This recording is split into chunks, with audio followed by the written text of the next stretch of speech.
So let's take a couple moments to introduce our. We're small enough here that we can.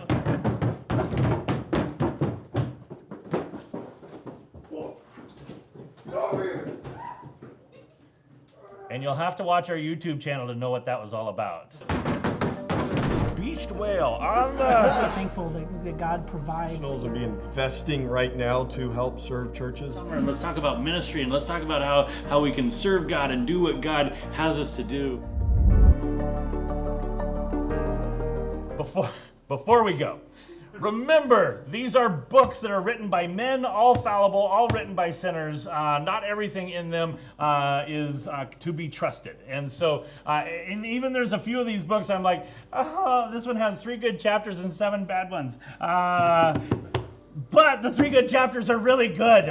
So I will try to mention what I really like about the book. But you do have to have your mind turned on and paying attention when you're reading these books. And they are in a wide variety of areas. Okay, so here we go.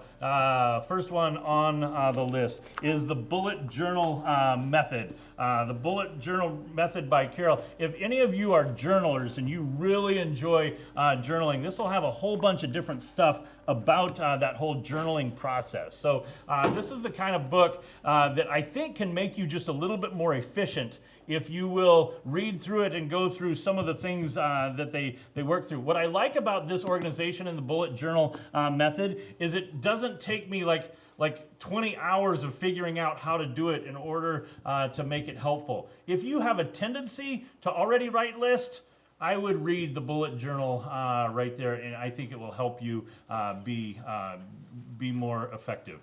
This is an interesting one, non-obvious megatrends. I walked through an airport, picked up this book, I read one chapter, and I put it back, and I'm like, I should have bought the book. Because the whole time on the plane, I was like, man, that guy was talking about some stuff really makes me think in this book. He wrote this series for about 10 years. The non-obvious megatrends is it's the book that kind of takes all of them and puts them together. Then he stopped writing them in kind of the same way. But what I like about his book is that he'll sit there and he'll talk about the trend that's there. Let me see if he has a trend. Oh, I'm going to be past my 30 seconds, so I got to stop. This one right here, there's a ton of it that you'll be like, okay, I can't use that. But he will make you think about what's going on in our society. Probably the one thought I've used from him right now is that we can't do things that make it a spectacle. In other words, you've heard the expression, you shouldn't cry wolf, but you also can't cry story. So sometimes we want to make something so big that we make it really a bigger story than it is, and we kind of expand it. Well, if people know that you're making it bigger than it is, they have a tendency not to listen to you. Kind of like the way some of us watch the news right now. They've made this so big in some ways that you're like, I'm not sure if I can trust that. When we are communicating to our constituency, either the crisis or the things that are going on, we've got to make sure that we're not making it a spectacle. Because if it's a spectacle, it's not really the story. We've made it bigger than it really is. Leadership, the outward bound way. Has anybody in the room participated in an outward bound experience? Anybody? Wow. I haven't either, but Outward Bound is probably the preeminent the place that does, maybe Knowles does quite a bit of training on this, but they do training for expeditions. They train leaders how to do expeditions all over the world.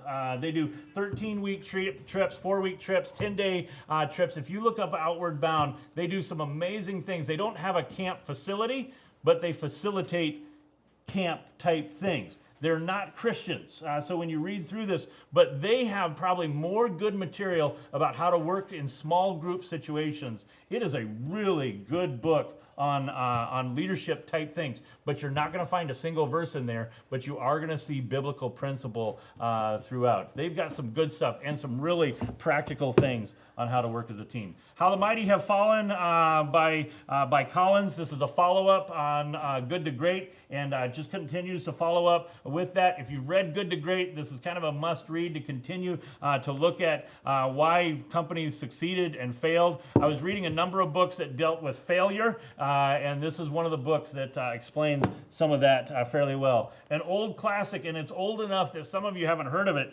The 7 Habits of Highly Effective People. Went back through this just in the last year or so, and he's just got some really good points that you realize a lot of people have imitated afterwards. But if this is a new book to you, I highly recommend it. It's a classic that's kind of the beginning of a number of self-help type books. My favorite of the Disney series of books is Be Our Guest. There's a hardback and a softback copy, but Be Our Guest, Perfecting the Art of Customer Service. They're going to really emphasize process here. And process is so boring that nobody writes about it. Nobody really talks about it in detail, but they talk about it from a customer service standpoint. And he's just got, again, this is an older one, but it is best of class in some of the hospitality ones. How to be a Rainmaker. If you are involved in sales or talking about your camp, this little dinky book is just so practical. Now again, not written from a Christian perspective. It is a bit of a salesman, but this is the type of salesman I wouldn't mind hearing from. He respects the person who is making a choice and a decision about it. But if you're brand new to this, if you're like, man, I know how to run camp, I just don't know how to talk about my camp, The Rainmaker is a good little book for you. A favorite, Cindy likes this one, I like this book, Loving God with All of Your Mind. And in a time that we're going through now, protecting your mind and thinking biblically is just a really important thing for us. So again, that's a good kind of a devotional somewhat kind of book there, Loving All Your Mind. The Dip. How many of you have read The Dip? Anybody read The Dip? Got a good one. The little book that teaches you when to quit. This is a really fun book because he's basically saying, okay, there's a dip in everything. There's like the fun of, yeah, this is brand new. We've never done this before. Oh, wow, we've been doing this for a long time and this isn't fun anymore. And we're not really good at it. The question is, when I hit that dip, do I get back out? Do I make it to where I get through kind of the hardness of something being brand new and figuring it out? Or do I say, you know what I thought was really wonderful isn't, and I should quit? Or, no, I need to power through and figure it out. He basically says it's really hard to tell the difference between a dip that we should get through and a dip that is the beginning of a cul-de-sac that we just turn around and get out of it. I like the practicality of when you're trying to figure out what you're going to get rid of and what you're going to keep, what you're going to quit. This is a good book to read through called The Dip. The Boron Letters. I'm fairly sure I've got a new one in front of most of you right here. The Boron Letters, written by one of the most famous marketing copywriters of his era, and I believe in the 70s and 80s. He got in trouble and went to prison out here in the desert in Boron. We're about an hour and a half from us is the Boron prison. He wrote a series of letters to his son that he wanted to make into a book, telling his son all the things that he had learned in writing copy for people. And I don't know if he ever really got to his book, but the letters are a really fun read. And so again, there's a few points where he's really blunt and straightforward and whatnot. But this is a book for any of you who have to write on a website, or you have to write about what you're doing, or if you write letters to people. He is dealing with a marketing thing. Now, there are a few things that I don't think you should do, but there are a few things that really make you think, and you're like, oh, that is interesting, the Boron Letters. So he has got me convinced that at some point I need to do a letter that has a bag of sand in everybody's letter, and you'll have to read the book to figure out why that's all about it. Made to Stick, pretty popular one, why some ideas survive and others don't. I think if you read 20 of these sort of books, this is probably your top 1, 2, or 3 of this series. I think this is one of the best ones that Heath does. He's got quite a few of them out there, but that's a favorite. This one's been mentioned a number of times, even at a Tweakage, but The Power of the Moment, Power of the Moments, it's one of the few books that has changed my camp schedule. Like it changes the way we've done some things. And that's because it's a book that deals with camaraderie. At bottom line, we're dealing with a lot of things that help people be together, to work as a team, as a body that they should be. Power of the Moment is a good book for family, for church, and for the ministry. Somewhere along the way, I wanted to study about how Steve Jobs could be so particular about the detail, but run a company that was massive. So I wanted to research everything there was. This was a book written while he was still alive. So the autobiography, I think, is okay. This one's way better because if you're looking for something that's going to give you some ideas about how to not micromanage, but be concerned with the details, this one's good. I believe it is chapter 5 is absolutely worthless. It's how to treat employees, and it's horrible. So don't pay attention to that one. Mr. Sam said we could read this book and you're fired. And that's not good right there. But he has got some good stuff about simplicity, about accountability, some things about leadership. There's going to be some things that make you think in that book. Lencioni, I think I've ended up with 3 here with Lencioni. I don't read the fables at the beginning. The fables have just a little bit of language in them, and the fables are a waste of my time. But some people really like the story, but at the end of any of his books, he will have the basic part of the book. So a book like this will be the fable, like 2/3, 3/4, and then what the book is about is the last little fourth. Now, some people like to read it all, but you can get everything he's saying in about 40 pages. This one's on silos, politics, and turf wars.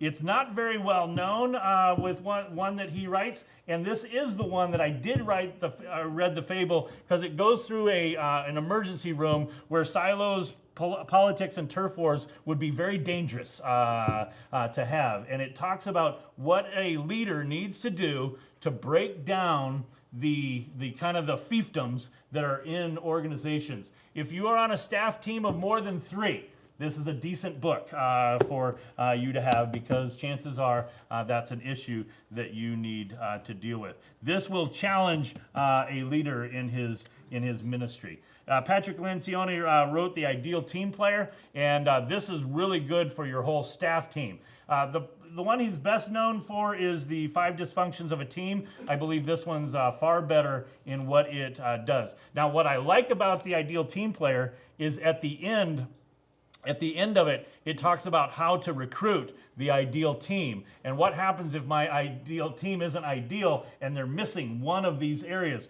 or what if they're missing 2 of these areas. He's got some real good practical things to use on that. Mr. Wayne uses this book on operations team extensively for what they're doing. His latest one, called The Motive, compares the difference between a leader who is responsibility-based and a leader who is rewards-based.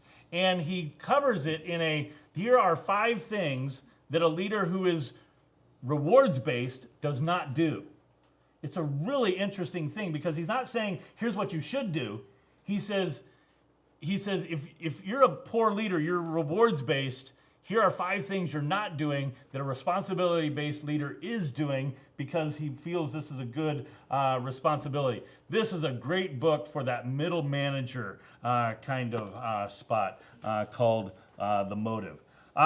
Then 2 or 3 books that are just really good that would be more spiritual in nature. Inductive Preaching by Lewis and Lewis, helping people listen. If you are preaching to kids and teaching to kids a lot, this is a must read. Goes through Jesus' ministry and how he used an inductive method so many times with some of his people who weren't sure if they didn't really believe what he believed, and used a deductive method with his disciples. And at first, in the first 100 pages, I'm like, this guy is way off base. He's like too far on this side of it. But by the time I finished the book, inductive preaching has impacted my preaching quite a bit. Any outline that you have can be presented in an inductive or a deductive way. It just really depends on the audience and what would be the best way to share that truth. And he'll really make you think as he goes to the example of how Jesus ministered to people and the methodology that he would have used. MacArthur has two books, 12 Extraordinary Women and 12 Ordinary Men. And these ones, I think, are good books to read chapters at a time and share with your staff team, share with your summer staff team. Be reminded, I think the Word of God has just a lot of stories in it to help all of us kind of learn from these stories. And these bring a few of those things that we know fairly well kind of alive in those areas. The 12 Essential Skills of Preaching by McDill. My favorite part of this, he's got a little chapter on illustrations, and I like what he does on illustrations, but I also like the chapter that he deals on how to study the Word. And I think it's chapter 2. This is actually chapter 2 we teach to all of our leadership live, all of our teens that we have, because they've never been in a spot where they're like, well, how do you study the Word of God? Well, you read it. Well, what do you do? How do you study it? Well, you just read it thoughtfully. Okay, I'm going to read it thoughtfully, so how do I study it? You read it meditatively, thoughtfully. I don't know what that means. Well, like what do I do? And studying the Word of God is a skill that every one of us need to have. I'm halfway through. What are some of the books that you brought that you're going to set over there that you're going to add to the pile? I'm going to give myself a little bit of a break here in halftime. So a couple of you, I know some of you brought some books. Just stand up right where you're at and share the title and why you like it. You've got an example of what we're looking for here. Go ahead. We've got two books. One's called Team of Teams by General Stanley Mcchrystal. And it's exactly what you were talking about breaking down silos. Mm-hmm. So he was the commander in 2003 of the Joint Task Force in Iraq. Okay. And another one that I was introduced to this one through 3CA. It's called Be the Director I Could Follow. And it's basically a bunch of little different vignettes that are just written on leadership. Okay, excellent. So what we're going to do when we're all done tonight, we'll just set some of those up here on the front so that they can be seen, so people can flip through them. These ones they don't have on the list, so these are the ones that people are going to want to take a picture of, so that might be something that they want. Anybody else? Anybody else bring something they want to share? Yep, go ahead. I brought two. One's Caring for One Another by Ed Welch. It's 8 little chapters on how to cultivate relationships. Fantastic for both. Both these are actually really good for summer staff. They're really good for me in learning how to better minister to people. And then The Thing Is by Tony Payne is a great tool, especially for high school and college age kids. It takes them on a whole Bible journey through what does it mean to be a disciple maker and why is it important that you be a disciple maker. And so that's a really helpful tool. Excellent. Very cool. Anybody else? Yep, go ahead, Scott. At one of the books that I've been introduced to just recently called Journey Through the Bible by Scott Brown, who worked through the Bible with his kids in family devotions, and about his third time around had just kept developing thoughts on this book and that book. And so he's written it down, and it's just really laid out nicely. See the books in each different chapter, and then what are the things you ask questions about. And this just is beautiful, I think, for youth work and for working with your family and family devotions. That's something that I would recommend. Before Scott goes on, you're going to wish he brought more than one of those. That's a 1201 pickup. So that's a really good book. Keep going. And this one here, Teacher Responsibility by Walt. This is the crazy thing. And when I began to develop a class on mentoring, how do I really develop my mentoring? What are the things I'm looking for? As I began to read through the thoughts on responsibility and the different steps to the ladder of responsibility and working through initiative and obedience initiative and those steps, I really helped my mentoring to do that. And so as I teach a mentoring class, I'm really, guys need to know what it means to be responsible, how to teach someone who's not responsible, where to help them in the place that they're at. So a lot of times you say, oh, you should be responsible, but what is it that they're not being responsible in, and then how do I help them? This is really tremendous. Have you ever had the staff member who's been with you for about 3 weeks? They think they're about ready to be director of the camp. This is one of those books that helps them understand that, yes, you've been responsible for 3 weeks, but that doesn't mean I'm ready to hand over to you the directorship of the whole place. You're going to need to grow in your responsibility. So it's not just an on-off switch. It's like there is this growth and responsibility that the book does. It's what, 6 different levels, I think, of responsibility that really kind of says, oh, now I understand. This person is responsible, but they're responsible in a level 2 kind of way, and there's still so much more. So it's kind of how you challenge people who are responsible to keep growing as well. I think is one of the better leadership books, actually, because you kind of identify where people are, trying to take them to the next step of responsibility. Cool. Anybody else? Sam? Go ahead. So I brought along a bunch of books. I'll lay them out here. They're Yep. different topics, some business type books, visionary, creating a vision books, some spiritual books. My suitcase weighed 49 pounds, so I barely made it through. But the ideal team player, we've taken that for my firm, and we built Micah 6:8 along those 3 qualities of love, mercy, do justly, and walk humbly. So there's several books on Lencioni books, some Whitman books on creating a vision for your future, recrafting it.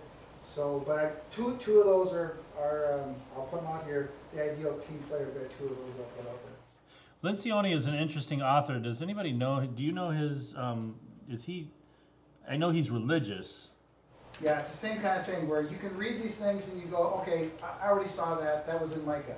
Yeah, But, I read that in the Bible. right. So yeah. I don't know. Yeah, I don't know. Does anybody else know? Yeah, he has like 1 or 2 pages at the end of a couple of his that will share a little bit of his, but I can't tell if he's Mormon or. I'm skeptical that he's Mormon, but I Yeah. don't know that. I don't know.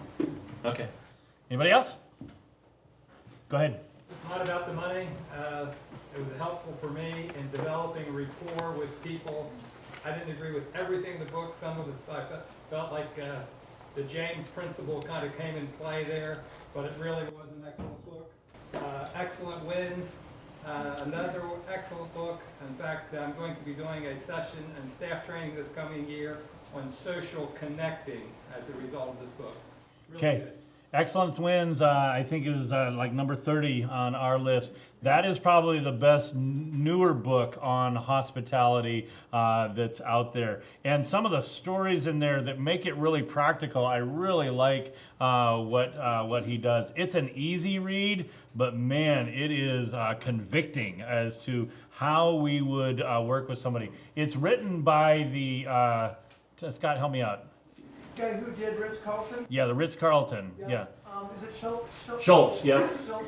And the last, Scott put me onto the epilogue there at the end, right? Yes. And he's got quite the testimony, their story. So it's really, that's a good one. This one's, when I came across that was a book that shared with all of our staff, went through probably more of that book than I've gone through a book in a long time. So good. Anybody else?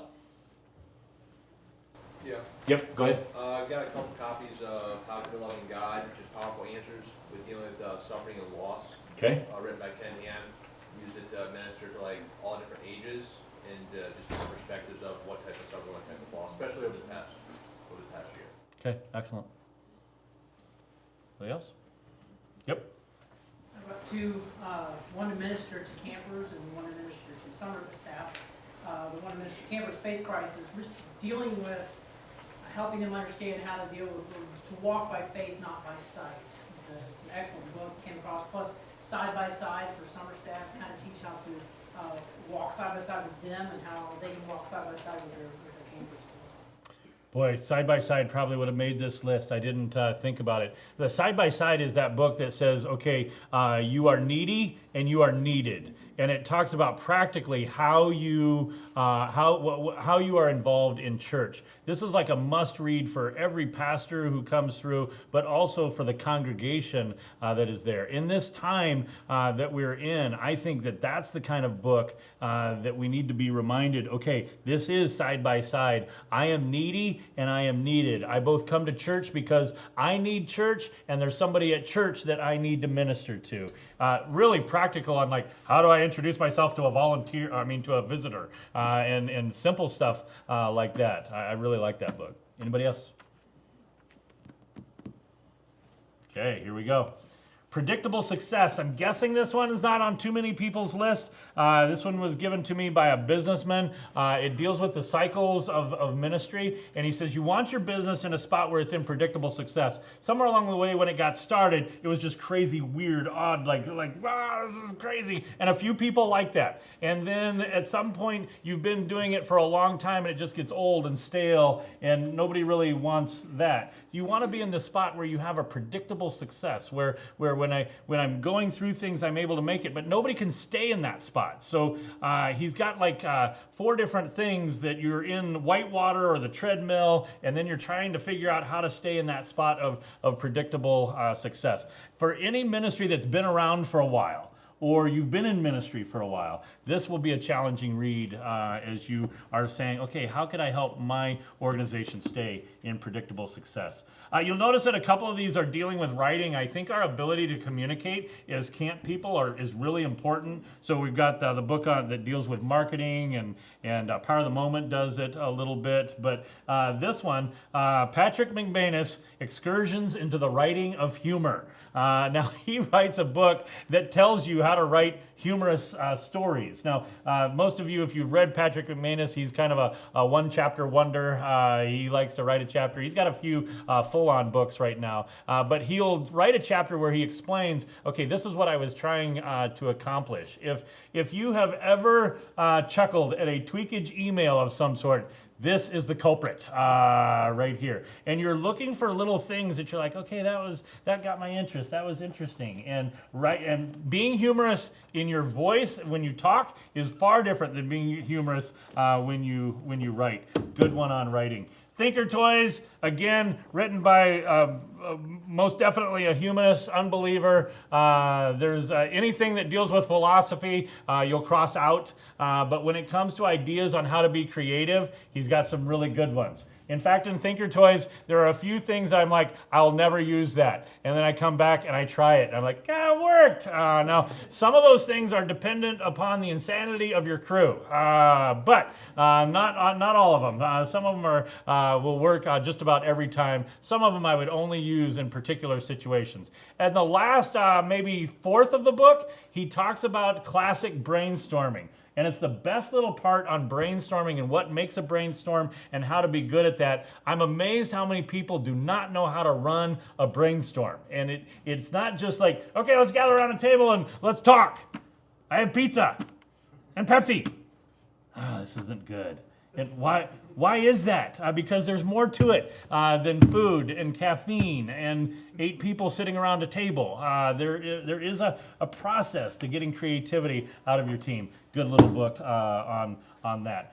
Probably my favorite marketing book right now would be Building a Story Brand. And this is telling the story of your camp and recognizing that there is a serious story that has to be told. This probably changed the whole way that we advertise for our Institute of Ministry. This is the way I do tours at camp, would be based on the material, kind of the principles that are in this book. This is a really good one right here. Funding Your Ministry by Scott Morton. How many read this one? Anybody? Okay, 2, 3. Okay.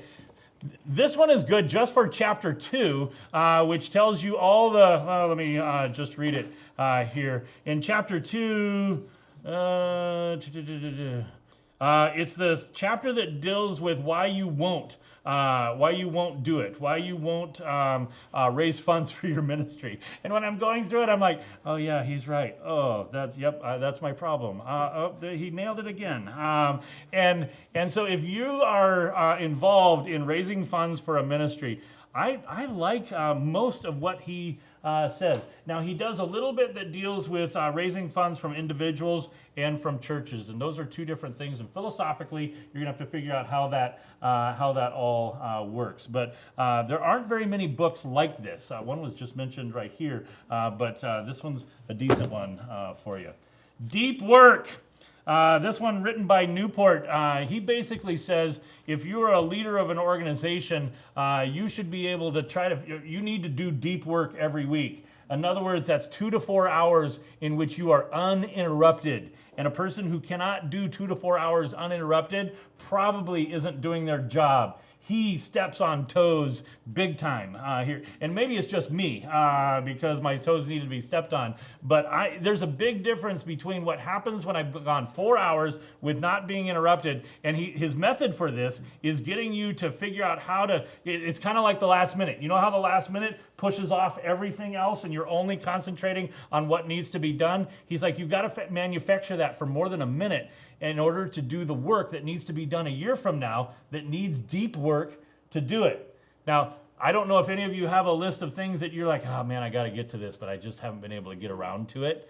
It's probably work that needs the ability to deep work, not just kind of nickel and dime it, do little parts and pieces. You got to wrap your mind around it. I was reading this book when I was trying to put together the schedule for Tweakage, and that's why he was like, oh, yeah, in order to really figure this out, I need 4 hours without my phone and 4 hours without interruption and 4 hours where I don't, I've got to work on this and work on that and work on that. I just need deep work in this one spot. This one's challenging to me in the last 3 months or so. The Dancing with Porcupines, the delicate art of dancing with porcupines, is a personality kind of book, and we use it with our summer staff. And there's a lot of them out there. This one is simple enough that it can be taught in 45 minutes to maybe an hour and a half, and there's some helpful things. I like what he says when it comes to how to deal with conflict and recognizing when a person's kind of at the end of their rope, when they're really acting in a way that's different than what you would expect. It's an entertaining book. It's kind of a fun read. Our summer staff really enjoy it. 12 Ways Your Phone is Changing You. This is great Sunday school material. This is great family devotion, especially if you've got teens. The book is written in pairs. So chapter 1 and chapter 12 go together, and chapter 2 and chapter 11 go together, and chapter 6 and 7 are kind of the highlight of the book. Like everything comes to that spot and then works its way back out. But this will really make you think. Probably what I like about this book is it doesn't demonize the phone. It recognizes that this is just a tool, but we have to use it correctly, or else it will be a tool that the devil uses. This is a good read. 12 Ways that your phone is changing you. Okay, got to get the last pile here, and we are doing well. Excellence Wins, that's the one we already went over, and really deals with the hospitality part of your ministry, which I believe is a major part of what we're doing, is the ability to be hospitable and put people at ease.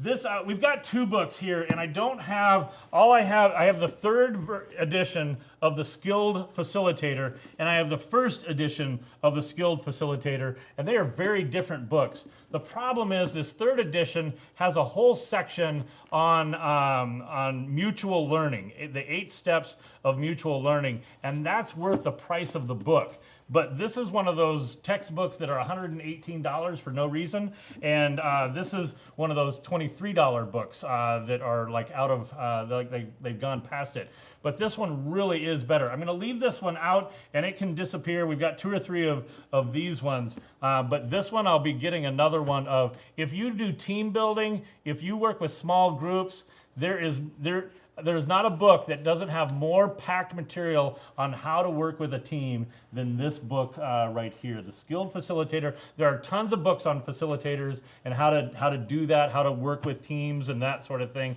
This one is just way above all of the other ones. It's more academic in nature, so when you read through it, it'll feel more academic, but he's saying really good things. Got to add this book, The Exemplary Husband by Stuart Scott. So this is the one the wives pick up and give to their husband later on the plane trip home. But this is a fun book. Probably the section I use on the most on this one is the 30 Manifestations of Pride. They sell that as just a chapter, and it's a pile that I use on occasion here. But he does a good job with various lists and things like that that are there. It's a good men's Code's book for the role that we have as men.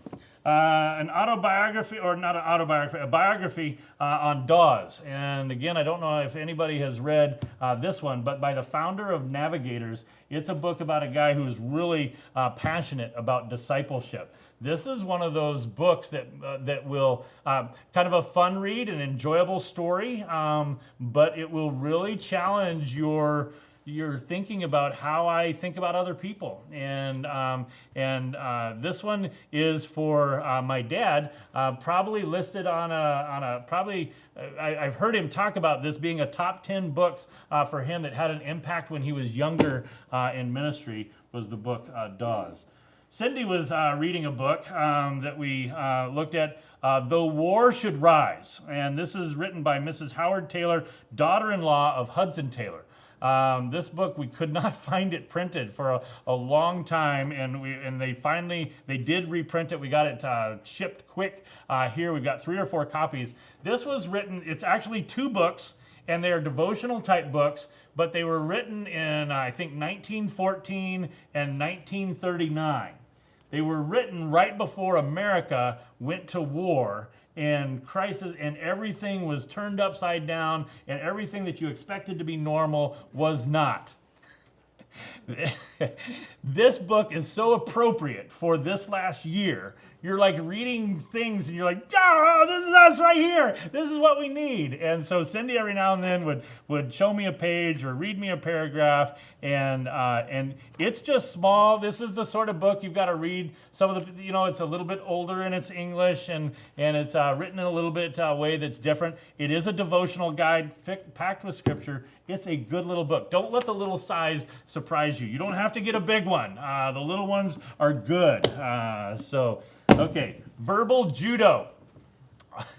All of us work with we talk a lot as we are working with campers. This is written by a police officer who does training for other police officers. And I was skeptical of this book when I first got it, but then when I started reading it, I'm like, nope, this is really good. He's got a few lists on things you should never say, things you should always say. So 11 things never to say to anyone, and how to respond if some idiot says them to you. So number 1 is come here. And number 2, you wouldn't understand. Number 3, because those are the rules. Number 4, it's none of your business. These are things you should not say, and that's just the first 4 of them. This is a good book that will make you think about how you interact with people, and it's really dealing with how to calm people down in situations. Any of you that answer the phone need to read this book. It's a good little book for that. Now again, there's a few things, and he says a few things, you just got to go past it. But overall, decent book. Whiter Than Snow, Meditations on Sin and Mercy by Paul David Tripp. Sometimes I think we get so in the process, and I need a new thing or whatever, and we forget that our walk with God is the most important part of our day. And we need to be paying attention to how we grow in our relationship with God. This is one of those books that helps us grow in that way. I think I brought this to the last Tweakage, but it is a fun one, A Kick in the Seat of the Pants. This is once again about creativity, and this one deals with the 4 roles that when you are involved in the creative process, here's 4 different roles you need, and you need all 4 roles, but you don't need them all at the same time. So there's the artist who's always putting everything together, and then there is the judge that kind of decides what's going to work or not work. But when you're in the artist mode, you don't need a bunch of judges in the room. But when you're in the judge mode, you don't need a bunch of artists going through it. So he just kind of helps you understand, here's where we're at in the creative process, and we need to keep being creative. Another book that's just got some good little kind of 1-chapter tidbits is the book Replenish. I would have used several of these in our morning meetings, kind of staff retreat, staff lessons, things that would be good. Again, not every chapter would I agree with everything that he says, but there's a lot of things that are good here. When it comes to a refreshment of my soul, he's got some good stuff there. And then Reichenbacher, this is just fun reading. Anybody read Reichenbacher? That one? Oh man, Okay, this is this is about a guy who was I don't know, maybe 100 years ago, World War I. He was an ace pilot. This is one of those fun reads. You're just looking for a good book that's enjoyable to read. A little bit of leadership that is going to be in it, but they are really hard to find. Like a hardback. You're looking at $100 plus for, they're like collector's items, but they did do a paperback copy so you can read through this. So that's a fun one. Value of Camp by Dad, my dad, and it's a book that talks about what makes camp valuable. I think more than ever in the situations that we're in, we've got to understand what camp is and what makes it valuable. And then one more. Cowtails and Cobras by Carroll Ronke. He would have been kind of the early on guy who would have done high ropes courses, would have been a big part, and did a lot of stuff that was team building. He's got a whole series of books. We brought one. He's got a unique sense of humor. He's an acquired taste, that's for sure. But it feels a little hippie-ish, and when you see the pictures, you're like, whoa, we are mid-70s right there. But he was doing it first of all, or at least he was the first one to write it a lot down. And there are things just packed in here that you're like, oh man, that's a real treasure. There's way more content in these than the present day ones that are like, here's 12 team builders, and you realize they all just read this book and just took a few out of it. So again, this one will feel dated, and yet at the same time, because it's one of the first ones done, it's really, really helpful. One of our goals in this tweakage is to help us grow in our knowledge of what we do, in our competency in what we do. That we've gone through some interesting times where camp may look a little bit different, but it's not an excuse for us to sit back and be like, well, I don't know what to do. I don't know how this works. We need to be students of the ministry that we're in. We need to be students of the industry that we're in. We need to be students of what it is that what we do.